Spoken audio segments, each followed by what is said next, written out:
I used to think being a good therapist meant leaving myself at the door. 21 years of marriage, 4 kids, ages 24 all the way down to 5, a business, a homeschool schedule, and more experience with grief than I ever could have fathomed. And none of that was supposed to come into the therapy room with me? I don't do that anymore because honestly, I don't have the bandwidth to create a polished and neutral version of myself to give to my clients instead of the real one.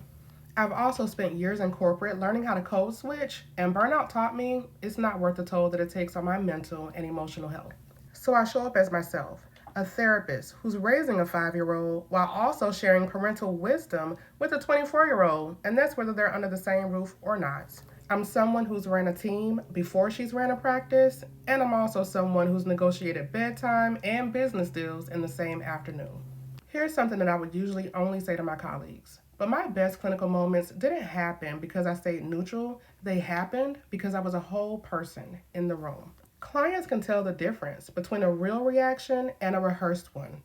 Plus, I'm not good at being phony, and how I feel usually shows on my face anyway, so I might as well be honest. I also practice what I preach with my clients, and honoring my own capacity is a form of self care. And I'm not going to ask anyone to do something that I'm not willing to do myself. That also means I tell clients the truth, even when it's hard to hear. I just make sure to sprinkle some extra gentleness on top in the form of compassion and empathy. So I choose not to build or to bring the representative version of myself to my therapy practice. So what you get in therapy is exactly who's in front of you right now.